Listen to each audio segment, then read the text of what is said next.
next time. Doc, what about Granger? Is he going to play? Yeah, he's going to play. Yeah, he looked good, for a guy that hadn't played. Doc, any Bogut sightings?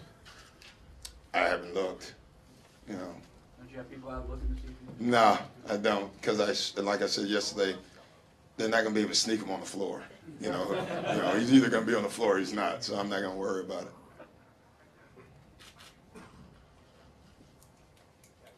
Jeez. Do you worry that... Have you guys asked every possible question and now you're done? Can we keep it this way? Stop it. No, not yet. Not yet. No, I'll get you in a minute. Yes. Do you worry that there might be too much adrenaline going on today and that could affect you guys maybe? Yeah, I'm sure it will. I don't worry about it because it's probably true, and it's probably on both sides, so there's nothing you can do about it. I don't have I can give a terrible pregame speech maybe to get them to go down, or something like that. But there's nothing you can do about it. It's good. I mean, you should be up. Should be exciting, But I'm sure with some it'll affect, and with some it doesn't. And you just hope the right ones it doesn't affect.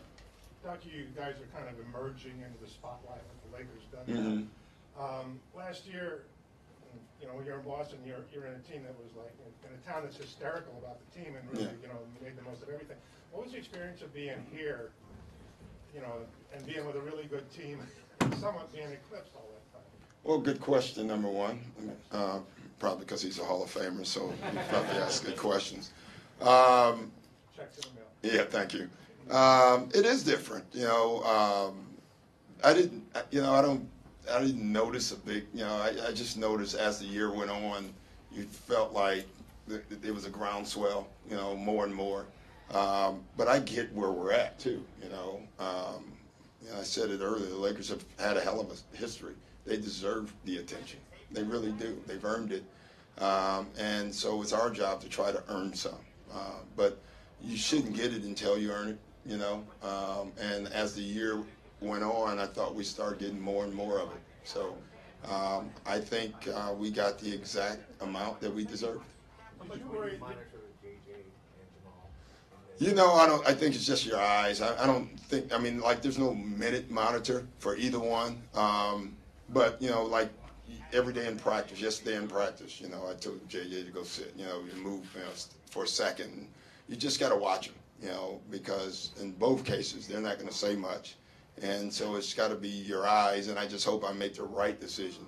Sometimes you may think you see something and take them out, and they're fine. You just don't know. In Boston, you had so much attention on you, and you guys thrived with it. Mm-hmm. Even if must have seemed hard at the time.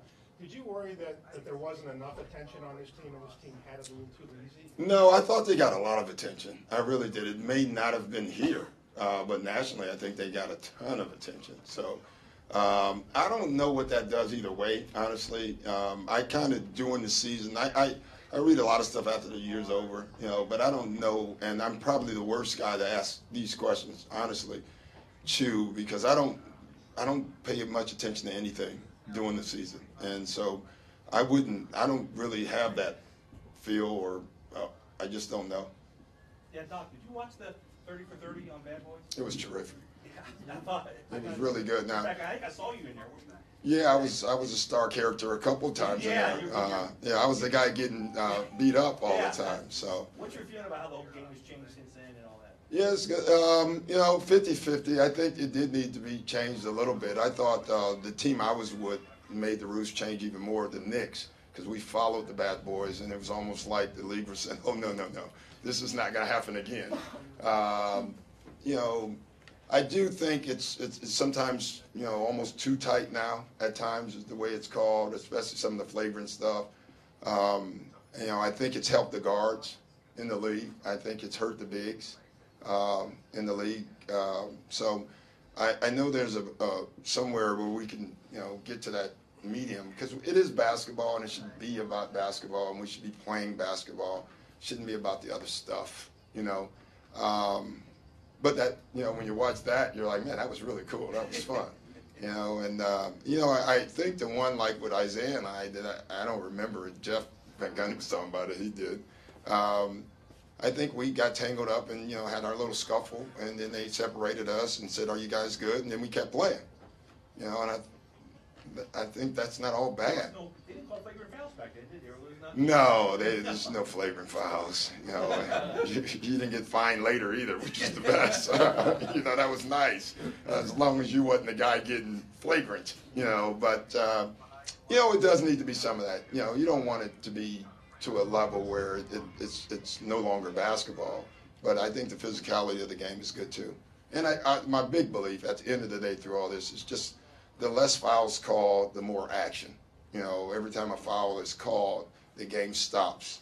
And so to me, when there's the less whistles, the more action. I've always thought that makes a game better.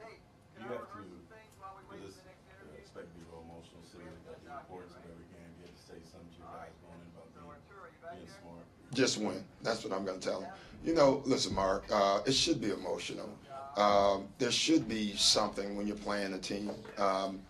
And the fact that we're both young, I think there's a little bit more of that. I don't think there's anything wrong with any of it as long as it's put in its proper place. But listen, they are a young team that went deep last year, almost upset San Antonio. And they have their designs on being the young team in the West to get to the finals. We have the same dreams. So now we're in each other's way. So neither team is just going to say, you can have it. And neither team should. And that's the way we should look at it. You guys going to travel today before Easter? I don't even know. I don't check. You said you were curious to see what kind of a team you had when you playoffs started. Yeah. You thought you knew. How curious? I mean, now that we're here. I'm not, like I said, I think I know who we are, and we'll find that out. The good news is we don't have to wait much longer. Doc, how much can you expect from Danny today? I don't know. I mean, honestly, he looked great yesterday, but it was a practice, and Iverson will tell you what that means. So I don't know. I just don't know. I wish I knew. Did you go end to end with him, did you, or not? Yeah, we went full court, but it was short. He looked good. I mean, surprisingly good yesterday, but Danny has been injured a lot in his career and probably knows how to handle it. I'm assuming better than a lot. So, but I have no idea with Danny, how he's going to look. And, the tough part for me is if he gets off to a slow start, then I got to make a tough decision or let him play through it. And, that's the stuff you don't want to have, but that's going to happen. Now, you talk about team game, but you buy into the Chris Paul for his legacy has to do more in the playoffs? Eventually. Yeah, I hope now. But, let's do it both ways. Let's say he gets to the finals, then he's got a legacy.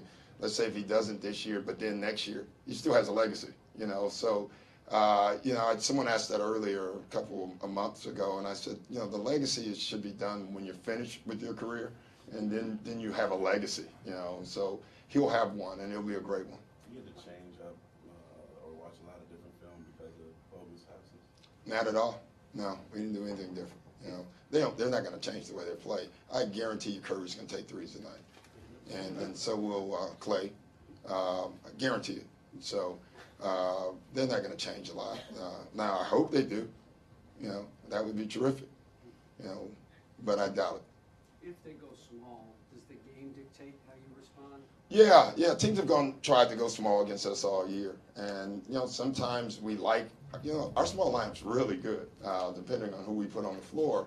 But our big lineup's pretty good too, and that's where Blake is so good because Blake can guard smalls, and so you can stay big. And then, whenever teams go small, it's a game of chicken, really. It's how effective they can be compared to how effective you can be. And if you think you're losing that, then you make a switch. And if you don't, you don't.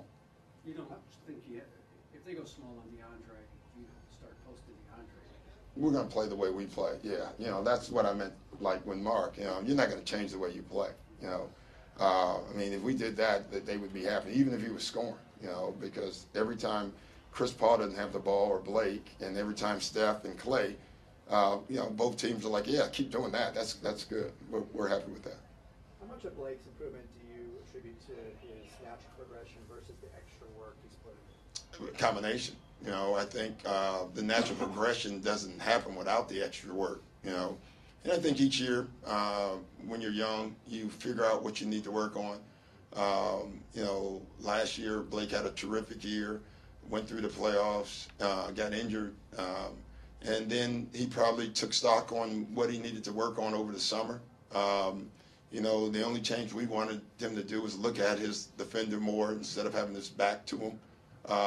Other than that, everything else Blake just kind of worked on. And you know, I've said a million times, he works. I mean, it's not a lot of guys. You know, we left him home the other night to get rest, and you know, I get a call. He's in the gym at 9 a.m. You know, and that's not exactly what I meant by rest. You know, but that's Blake, and he's a creature of habit, and that's good. Doc, being that Jamal Crawford averages over 18 points a game for you guys off the bench, how imperative is it for him to find his shooting stroke during the series? Well, it's huge. You know, let's be honest. He's huge for us, and that's why we flew him to Portland and played him, you know, every second we could. And I think he had 1,000 shots in the game the other night. At least it felt like it. And you know, when Jamal is asking me if he's shooting too much, you know there's a problem. You know, and you know, because I told him to shoot every single time he touched the ball the other night. I mean, literally every single time. And he kept looking at me, and I'm like, shoot it, you know. And then early on, they wasn't going in, but they started. We need him. I mean, he's huge for us because he's one of the guys that the play can break down. He can have the ball in his hands, and he can just score. And there's not a lot of guys. They have a couple on their team that can do that, and we have a couple on our team that can do that, and that's really important. Thank you, everyone.